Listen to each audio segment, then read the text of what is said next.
You know, sometimes life throws the strangest surprises at you, and you don't realize what's happening until it's already too late.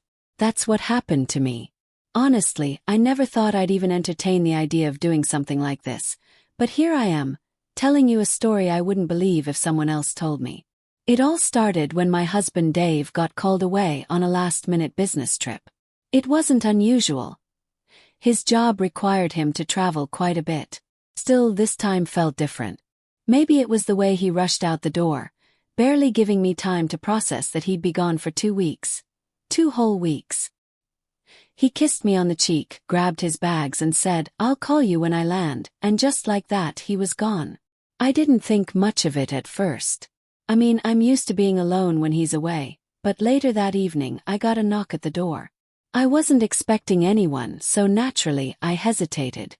I peeked through the peephole and saw Marcus, our new neighbor. Now let me tell you about Marcus.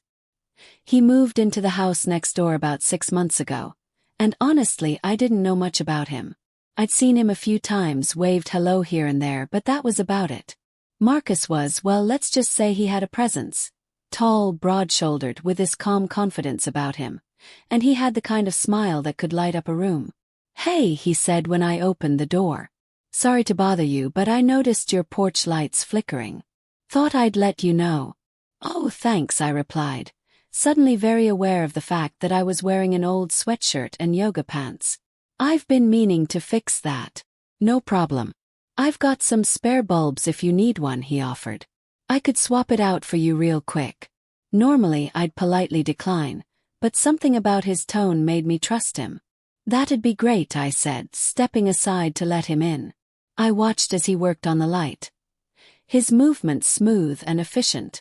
We made small talk, and I found myself laughing at his jokes more than I expected to. When he was done, he turned to me and said, "There you go, good as new." "Thank you so much, Marcus," I said. "I owe you one." He grinned. "Don't mention it. That's what neighbors are for." As he left, I couldn't shake the strange feeling. It wasn't anything he said or did. It was just him, the way he carried himself, the way he seemed so at ease. It was refreshing, especially since Dave and I had been stuck in a bit of a routine lately. I shook my head trying to brush off the thought, but that was just the beginning. That night, as I was getting ready for bed, my phone buzzed. It was a message from Marcus. Asterisk, "Let me know if you ever need help with anything else. Happy to lend a hand." Asterisk, my heart skipped a beat, and I couldn't understand why. I stared at the message for what felt like forever, my mind racing. Why was I overthinking this? It was just a friendly text. That's it, right? I typed back a quick, casual reply. "Thanks, Marcus." Short and sweet. No room for misinterpretation. But as I set my phone down, I couldn't help but feel something. Not guilt, not exactly. Just this strange mix of curiosity and unease. I told myself it was nothing and went to bed. The next morning I got up, went about my day, and tried to put the whole thing out of my mind. But around noon I remembered something. The faucet in the kitchen had been leaking for weeks. Dave promised to fix it, but well, life happened. Normally I just call a plumber, but something about Marcus's message lingered in the back of my mind. So I sent him a quick text. Asterisk, "Hey Marcus, do you know anything about fixing faucets? Mine's been dripping non-stop and it's driving me crazy." Asterisk, his response came almost immediately. Asterisk, "I can take a look. Be there in 10. Asterisk, 10 minutes later, there he was, standing at my door again, toolbox in hand. I couldn't help but notice how effortlessly put together he looked, even in a simple t-shirt and jeans. "Show me the culprit," he said with that easy grin. I led him to the kitchen, and as he got to work under the sink, I found myself chatting with him more than I expected. He told me about his job as a graphic designer, his love for cooking, and how he'd recently moved to the neighborhood after a bad breakup. "I figured a fresh start would do me good," he said. His voice steady but tinged with something deeper. I nodded, unsure of what to say. "Well, I'm glad you ended up here," I said. "You've been a great neighbor." "Thanks," he said, glancing up at me from under the sink. "It's nice to have someone to talk to. This place can get lonely sometimes." I didn't know what it was. Maybe the way he said it, or maybe the fact that I'd been feeling a little lonely myself, but his words stuck with me. After about 20 minutes, he stood up, wiping his hands on a rag. "All fixed," he said, turning the faucet handle to show me. "You're a lifesaver," I said, genuinely grateful. "How much do I owe you?" He laughed. "Nothing. Consider it payback for all the times I've borrowed your Wi-Fi when mine went down." I laughed too, though I couldn't remember ever giving him the password. "Well, thank you really," I said. He stayed for a bit longer and we ended up talking over a cup of coffee. The conversation flowed so easily, and before I knew it, an hour had passed. When he finally left, I found myself staring at the empty coffee mugs on the table, feeling something I hadn't felt in a long time. That evening, as I was scrolling through my phone, I saw a notification from Instagram. Marcus had followed me. My thumb hovered over the notification, hesitating for a moment before I tapped follow back. Over the next few days, things between Marcus and me stayed normal. At least that's what I told myself. He'd wave when I walked out to check the mail, or he'd text me a random funny meme that had me laughing out loud. It felt harmless, even refreshing, but then came Saturday. I'd planned to spend the day catching up on chores, but as I was folding laundry, my phone buzzed with a message from Marcus. "Hey, I'm grilling out later. Want to join? Just a casual thing." I froze for a second, unsure how to respond. Dave was still out of town and I didn't have any plans, but wasn't it weird? Then again, it was just a barbecue, a neighborly gesture, nothing more. "Sure, sounds great," I replied before I could overthink it. A few hours later, I found myself standing in Marcus' backyard, holding a plate of grilled chicken and vegetables. The setup was simple but inviting. A small table with a checkered tablecloth, a portable grill, and a cooler filled with drinks. "It's not much, but it works," Marcus said as he handed me a soda. "It's perfect," I replied, and I meant it. There was something so relaxed about the whole thing, a welcome change from the formality of dinners with Dave's work colleagues. As we ate, we talked about everything and nothing. Favorite movies, embarrassing childhood stories, even our worst cooking disasters. Felt so easy, so natural. At one point, Marcus leaned back in his chair and looked at me with a curious expression. "You know, you're not what I expected," he said. I raised an eyebrow. "What's that supposed to mean?" He chuckled. "When I first moved in, I thought you'd be, I don't know, one of those distant neighbors who only waves out of obligation. But you're real, down to earth." I felt my cheeks flush. "Well, I could say the same about you. You've been more helpful in the past week than some people have been in years." He smiled, and for a moment, there was a silence that felt heavy, not uncomfortable but charged like the air before a storm. I cleared my throat and stood up, breaking the moment. "I should probably get going. I've got a million things to do tomorrow." "Of course," Marcus said, standing as well. "Thanks for coming. It was nice having some company." "It was fun," I said, giving him a small smile. "Thanks for inviting me." As I walked back to my house, I couldn't shake the feeling that something had shifted. It wasn't anything Marcus said or did. It was more about me. I couldn't remember the last time I'd laughed that much, felt that seen. That night, as I sat on the couch scrolling through my phone, I noticed Marcus had posted a photo of the barbecue. It was a candid shot of the table, but my plate was unmistakably in the frame. The caption read, "Good food, even better company." My heart raced as I stared at the screen. What did he mean by that?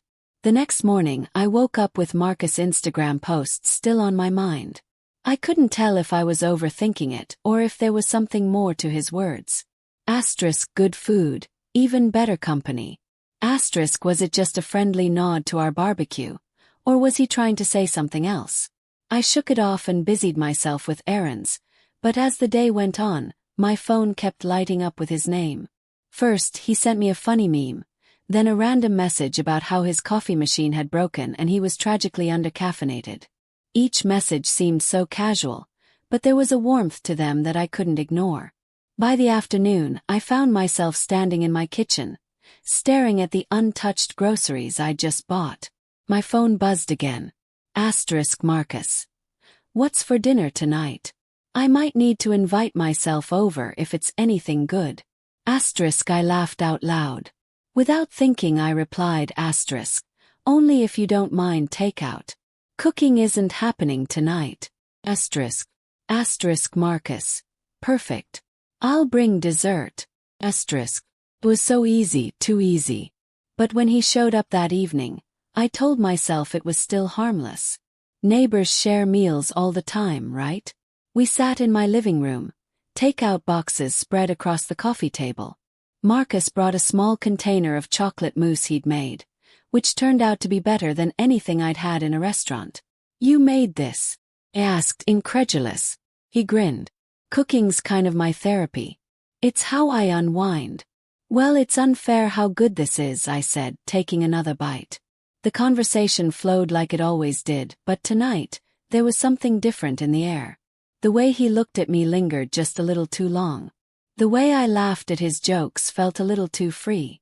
At one point, Marcus leaned back on the couch, his expression thoughtful. You're really easy to talk to, you know that? I glanced at him, trying to keep my tone light. I'll take that as a compliment. It is, he said, his voice quieter now. I don't think I've felt this comfortable around someone in a long time. I didn't know how to respond. His words stirred something in me, a mix of guilt and something else. I wasn't ready to name it.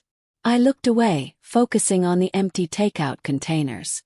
I should probably clean this up, I said, standing quickly. I'll help, Marcus offered, following me into the kitchen. We worked in silence for a few minutes, but the air between us was thick with unspoken words. As I reached for a dish towel, our hands brushed and I froze. It was such a small thing, but it sent a jolt through me. Sorry, he said softly, stepping back. It's fine, I said, avoiding his gaze. Thanks for helping with the dishes. Marcus grabbed his jacket, sensing the shift in the mood. I should get going. Thanks for dinner and for letting me crash your evening. Anytime, I said, forcing a smile. He hesitated for a moment, as if he wanted to say more, but then he nodded and walked out the door. As soon as the door closed, my phone buzzed. It was a message from Marcus. Asterisk, I hope I didn't overstep tonight. I just really enjoy being around you. Asterisk. I stared at the screen, my heart pounding, unsure of what to say or even what I should say. I read Marcus's message over and over, my mind racing. What did he mean? Was he just being kind, or was there more behind his words? My thumbs hovered over the keyboard as I tried to craft the perfect reply. Something casual, something that wouldn't encourage anything or stop it either. You didn't overstep. It's nice having company while Dave's away. I hit send and instantly regretted it. Why did I even mention Dave? Was I trying to remind him or myself that I was married? Marcus's response came quickly. Asterisk, glad to hear that. Let me know if you ever need company again. Asterisk, I put my phone down, my stomach in knots. Part of me knew I should put some distance between us, but another part, a part one didn't want to admit existed, liked the attention. It had been a long time since someone looked at me the way Marcus did, since someone made me feel seen. The next few days passed uneventfully. I focused on work, ran errands and avoided Marcus, but even as I kept my distance, I couldn't stop thinking about him. His laugh, the way he seemed to genuinely enjoy our conversations, the way his presence seemed to fill the room. Then on Friday the silence broke. I was sitting in the backyard with a glass of wine, trying to enjoy the evening when I heard his voice over the fence. Hey, neighbor. I looked up and saw Marcus leaning against the fence, a beer in his hand and that easy smile on his face. Hey, I said, trying to keep my tone casual. Mind if I join you? I hesitated, but only for a moment. Sure. He climbed over the low part of the fence with the ease of someone who'd done it before. A few seconds later, he was sitting across from me, the night air filled with the quiet hum of crickets. I was starting to think you were avoiding me, he said, his tone light, but his eyes searching mine. Just busy, I said quickly, taking a sip of my wine. Marcus nodded as if he didn't quite believe me. Get it. Life gets in the way sometimes. For a while we sat in silence, the kind that felt both comfortable and charged. Then he spoke again, his voice softer now. You ever feel like you're stuck in a routine, like every day is the same and you're just going through the motions? I looked at him, surprised by the question. Sometimes, I admitted. I guess everyone feels that way at some point. He nodded, staring at his beer. That's why I moved here. I needed a change. A chance to start over. I didn't know what to say, so I just nodded, letting his words hang in the air. Then he looked at me, his eyes intense. You're different though. You make things feel lighter. Like there's more to life than just the routine. I felt my heart skip a beat. The way he said it, the way he looked at me, it was too much. I stood up abruptly, my chair scraping against the patio. I should probably head inside, I said, my voice shaky. It's getting late. Marcus stood too, his expression unreadable. Course. Thanks for letting me crash your evening. Any time, I said automatically, though I wasn't sure I meant it. As I locked the door behind him, my phone buzzed with another message from Marcus. Asterisk, I meant what I said out there. You're different. Asterisk, my hands trembled as I set the phone down, wondering just how much longer I could walk this line before it all came crashing down. The days that followed were a mess of emotions I couldn't quite untangle. I threw myself into work, trying to ignore the lingering pull Marcus had over me. But no matter how much I tried, I couldn't shake the memory of his words, his gaze, the way he made me feel like someone worth noticing. I told myself it was innocent, that nothing had happened, but deep down I knew better. The line between friendship and something more was starting to blur, and I wasn't sure where it would lead or if I even wanted to stop it. Then, on Wednesday evening, everything escalated. It was pouring rain, one of those unexpected summer storms that drenches everything in minutes. I was curled up on the couch watching a movie when there was a knock at the door. I opened it to find Marcus standing there, soaked to the bone, holding a bottle of wine. Marcus, what are you doing out in this weather? I asked, stepping aside to let him in. My power's out, he said, shaking water from his hair. Figured I'd see if your lights were still on and bring this as a peace offering for intruding. He held up the wine with a sheepish grin on his face. I hesitated, knowing I should probably send him home, but the storm was raging, and he looked genuinely miserable. Come in. I'll grab you a towel. As he dried off, I poured us each a glass of wine. You really didn't have to come over, I said as we sat down. He shrugged. Didn't feel like sitting in the dark. Besides, your company's better than staring at the wall. The storm outside seemed to amplify the tension between us, the sound of rain against the windows, the flicker of candlelight when the lights dimmed for a moment. It all felt too intimate, too close. We talked, the conversation flowing like always, but this time there was an edge to it, weight to his words. At one point, Marcus leaned forward.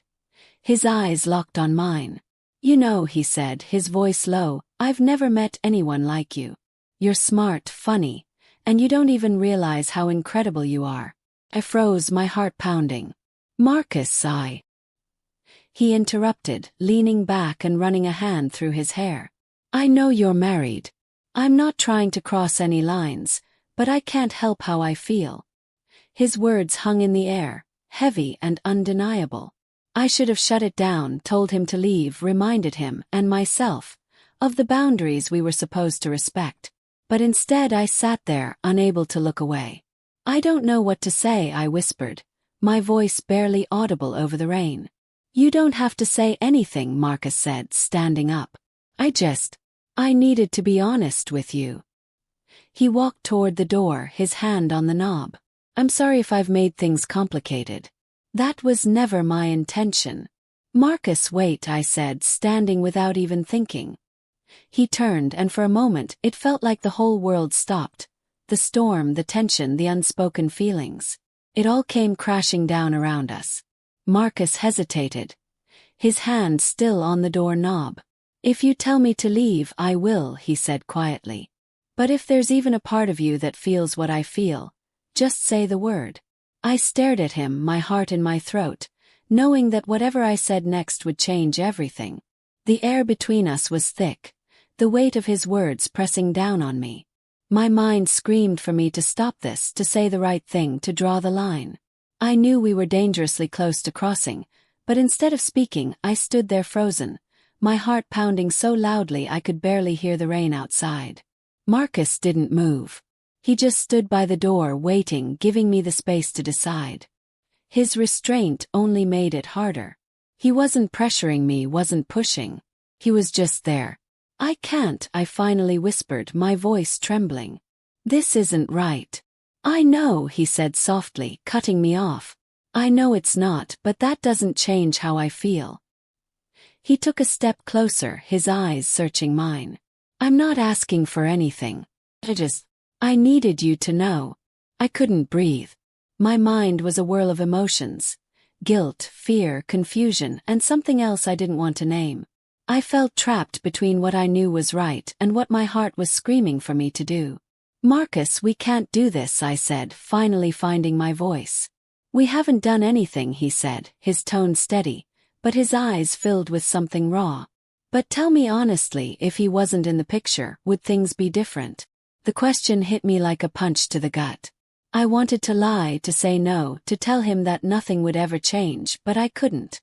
"I don't know," I admitted, my voice barely audible. Marcus nodded, a sad smile playing on his lips. That's all I needed to hear. He turned back toward the door, his hand tightening on the knob. "Good night, Evelyn." "Good night, Marcus," I whispered, watching as he walked out into the storm, his figure disappearing into the darkness. I closed the door and leaned against it, tears streaming down my face. What had I done? What was I doing? The storm raged on outside, matching the turmoil inside me. I knew I'd just dodged a bullet, or maybe I hadn't. Because even though nothing had happened, the feelings were still there, lingering in the air like the scent of rain.